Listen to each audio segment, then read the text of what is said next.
The Tuskegee Syphilis Study, withholding a cure. One of the most chilling examples of medical exploitation occurred in Macon County, Alabama. Beginning in 1932, the U.S. Public Health Service recruited 600 African-American men, mostly poor sharecroppers, for what they were told was treatment for bad blood. In reality, government doctors wanted to observe the natural progression of syphilis. The men received blood tests, spinal taps, and autopsies, but no actual treatment. Even after penicillin became the standard cure for syphilis in 1947, researchers actively prevented the men from receiving it. By 1952, only about 30% had managed to get the drug. The study continued for 40 years until a whistleblower leaked the story to the press. By the time the experiment ended in 1972, 128 participants had died of syphilis or its complications, 40 of their wives had been infected, and 19 of their children were born with congenital syphilis. The revelations caused national outrage and led to the National Research Act of 1974, which requires informed consent and oversight by institutional review boards. The Tuskegee study is a stark reminder of how racism and pseudoscience can converge to justify gross violations of human rights. Ice-pick lobotomies, Dr. Freeman's Roadshow. Psychiatrist Walter Freeman believed that mental illness resulted from overactive emotions. Seeking a quick cure, he refined the transorbital lobotomy, sometimes called the ice-pick lobotomy. After sedating patients with electroconvulsive shock, Freeman would insert a slender instrument through the patient's eye socket and sever connections between the frontal lobes. He did not need a surgical suite. He could operate in his office. On January 17, 1946, he performed the first transorbital lobotomy in Washington, D.C., and soon became the procedure's most ardent missionary. Freeman traveled around the United States in a camper van, performing lobotomies at an almost frenzied pace, sometimes logging more than 24 operations in a single day. By the time antipsychotic drugs like Thorazine were introduced, he had performed about 2,500 transorbital lobotomies in 23 states. Hundreds of other physicians followed his lead, and tens of thousands of patients underwent psychosurgery. Many were left with severe cognitive impairments, seizures, or emotional flatness. Freeman's legacy is a cautionary tale about unchecked medical experimentation and the dangers of seeking quick fixes for complex conditions. Benga was a Bina-Moody man from Central Africa. In 1904, a former missionary named Samuel Phillips Verner brought him to the St. Louis World's Fair, where he and other Africans were displayed as anthropological exhibits. 2 years later, Verner placed Benga in the Bronx Zoo's monkey house, ostensibly to care for animals. Benga, caged in the Bronx Zoo. When a sign announced the African pygmy, Benga, exhibited each afternoon, he became the zoo's most popular attraction. Crowds of visitors jeered while Benga shared a cage with an orangutan, chimpanzees, and a parrot. The exhibition drew tens of thousands of spectators and outraged black ministers who decried it as a dehumanizing spectacle. Under pressure from African-American clergy and the press, the zoo closed the exhibit late in September 1906. Benga was sent to an orphanage and later moved to Lynchburg, Virginia, where he attended a theological seminary. But the trauma never left him. He died by suicide in 19... His story exemplifies how scientific racism and colonialism treated human beings as curiosities, and how those dehumanizing attitudes persisted well into the 20th century. The tale of Tarrare reads like Gothic fiction. Born in France around 1772, he possessed an insatiable appetite.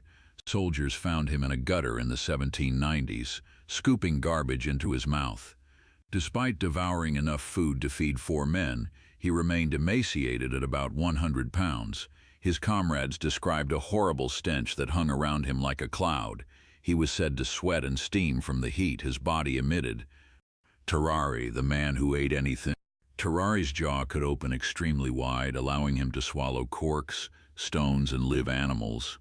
Spectators watched in fascination and horror as he seized a live cat, disemboweled it, sucked its blood, and ate it. He would also eat dogs and swallow eels whole without chewing. Surgeons took an interest in him, suspecting some form of hyperphagia. He later served as a courier for the French army, tasked with swallowing secret messages and retrieving them from his own excrement behind enemy lines.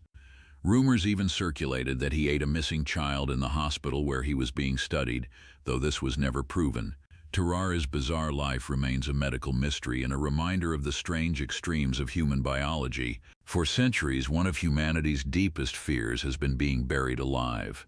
Greek physician Galen described patients terrified of premature burial, and by the late 19th century, more than 700 cases of live burial had been documented across Europe and America.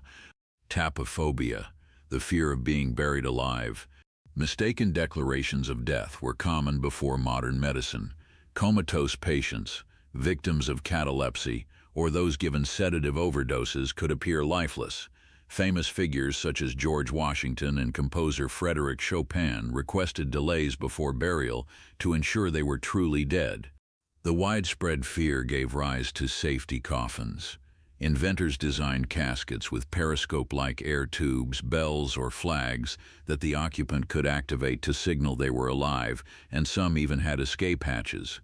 By 1895, certain models included fans for ventilation and battery-powered alarms to alert caretakers. Today, these designs are curiosities in museums, but they remind us how recently people lived with the terrifying prospect of premature burial. The dancing plague of 1580. Authorities, unsure how to respond, provided musicians and guild halls, believing that more dancing would cure the afflicted. The opposite happened. The dancing epidemic intensified. It lasted for roughly 2 months before fading away. Historians have debated the cause. In July 1518, a woman named Frau Taphephobia stepped into a street in Strasbourg and began to dance uncontrollably. She danced for days, collapsing only from exhaustion and resuming immediately afterward. Within a week, more than 30 others had joined her. As the weeks passed, the numbers grew. City records suggest that as many as 400 people were consumed by the compulsion. Some danced until they collapsed and died. Contemporary explanations invoke demonic possession or overheated blood. Some modern scholars suggested ergot poisoning from contaminated rye. The most widely accepted theory, however, posits that the outbreak was a mass psychogenic disorder triggered by severe stressors such as famine, smallpox, and syphilis. Whatever the cause, the dancing plague remains one of history's strangest episodes of collective behavior. Jamestown's starving time, desperate cannibalism. During the winter of 1609-1610, the English colony at Jamestown faced extreme starvation, drought, hostile relations with indigenous peoples, and a lost supply ship left colonists desperate. Archaeologists have found bones of dogs, cats, and horses consumed during this so-called starving time.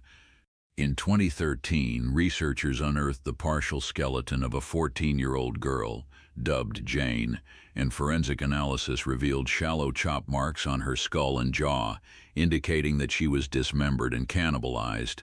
Smithsonian anthropologist Douglas Owsley described multiple tentative cuts to the forehead followed by deeper blows that split the cranium and knife marks used to remove flesh.